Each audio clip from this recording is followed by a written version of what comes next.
কুয়াকাটার গঙ্গামতির বিচে আমরা মেতে উঠেছি অন্যরকম এক খেলায়। ঢেউয়ের আগে কে খুঁটি গেড়ে আসতে পারবেন সেই খেলাটি আমরা খেলছি।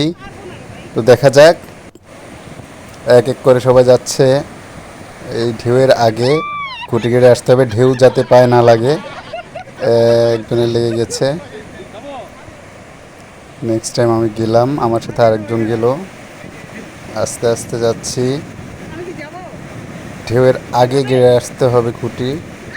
গেড়ে আসলাম, খুঁটিটি ঢেউয়ের তোড়ে ভেসে গেল, বাট চলে আসতে পারলাম নিরাপদে।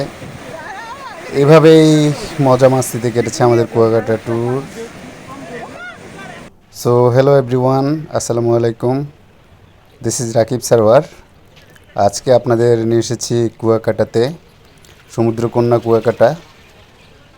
এই পাশটায় মেরিন ড্রাইভ রোড, এটা এই মেরিন ড্রাইভ রোড দিয়ে ডান দিকে সি বিচ।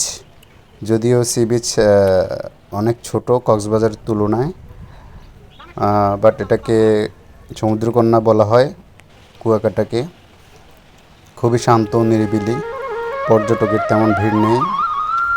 তাল গাছ রয়েছে কয়েকটি, তেমন কোনো গাছগাছালি নেই, তেমন কোনো ক্রাউড বা ভিড় নেই। তো ঢেউ, একের পর এক ঢেউ আছে, ঢেউয়ের শব্দ আছে। ছোট ছোট ঢেউ, তেমন বড় ঢেউ না কক্সবাজার মতো। খুবই শান্ত নিরিবিলি, মনোমুগ্ধকর, খুবই ভালো লাগছে।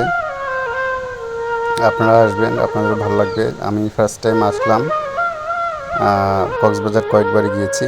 সো এবার রাতের বেলা, রাতের কুয়াকাটা। এটা হচ্ছে মাছ ফ্রাইয়ের market, fish fry market. So এখানে প্রত্যেকটা স্টলই ফিশ ফ্রাই, সি ফুড পরিবেশন করে। সি ফুড ভেজে দেয়, যার যেভাবে খেতে ইচ্ছা, বারবিকিউ করে দেয়, ভেজে দেয়, ফ্রাই করে দেয়। তো দেখতেই পাচ্ছেন আপনারা, হরেক রকম সি ফুড এখানে রয়েছে। বিশেষ করে প্রতিটি স্টলেই লাক্ষা, লইট্টা, টুনা ফিশ, স্কুইড, চিংড়ি, প্রন, কাঁকড়া মানে ক্র্যাব, বিভিন্ন প্রজাতির কাঁকড়া রয়েছে। লাল কাঁকড়া, কালো কাঁকড়া এবং চাষের কাঁকড়া এবং সাগরের কাঁকড়া আলাদা। সো এক একটার এক এক টেস্ট। চিংড়িগুলো বেশ মাঝারি সাইজের, লোভনীয়। সো একটি চিংড়ি আমি অর্ডার করেছি, আর দুটি কাঁকড়া অর্ডার করেছি। যে কাঁকড়া ফ্রাই করে দিয়েছে মশলাযুক্ত, খুবই ইয়ামি দেখতে, ডিলিশিয়াস এবং খুবই মজা লেগেছে, খুবই টেস্ট লেগেছে। এবং ওরা পরোটাও ভেজে দেয়। অ্যাকচুয়ালি বারবিকিউর চাইতে স্টিমড এর চাইতে এটাই ভালো লাগে বেশি। সো নেক্সট ডে আমরা আমাদের যে রিসোর্টে ছিলাম, সেই রিসোর্টে আমরা একটু মজা করছি। অনেক বড় দোলনা আছে, প্রায় একটা বেডের সাইজের দোলনা। সেখানে আমরা সবাই দুল দিচ্ছিলাম এবং গান করছিলাম, মজা করছিলাম রিসোর্টে, সেঞ্চুরি রিসোর্ট। নেক্সট ডে আমরা বেরিয়ে পড়লাম গঙ্গামতির চর, মানে সেখানে একটি বিচ আছে, নিরিবিলি নির্জন, গঙ্গামতির চরে আমরা রওনা হয়েছি। এখানে একমাত্র যানবাহন অটোরিকশা আছে এবং অটো ভ্যান আছে। অটো ভ্যানে করে আমরা রওনা করেছি। আমরা দুটো টিম অটো ভ্যানে করে রওনা করেছি। সো ফাইনালি আমরা পৌঁছে গেলাম গঙ্গামতির চর। সেই গঙ্গামতির চর, এখানে অনেকটা ম্যানগ্রোভ ফরেস্ট টাইপের রয়েছে, শুকনো গাছ, কাটা গাছ, অনেক গাছ কেটে ফেলা হয়েছে।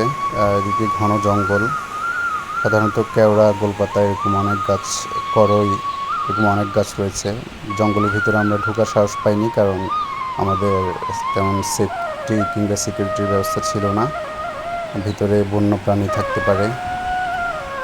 সো এখানে সাগরের গর্জন অনেক, আর গাছগাছালি, বন জঙ্গল অনেক সুন্দর লাগছে বিচের বিপরীত প্রান্তে।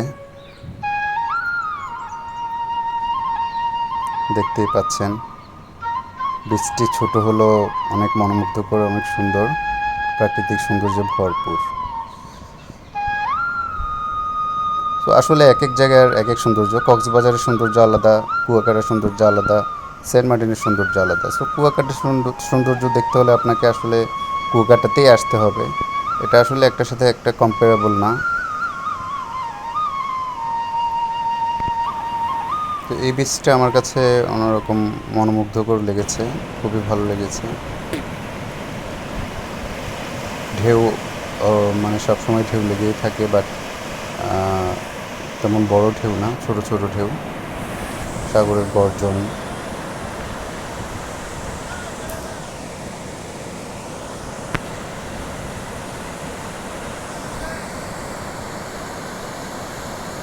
সত্যি অপরূপ, মায়াবী এক হাতছানি দেয়।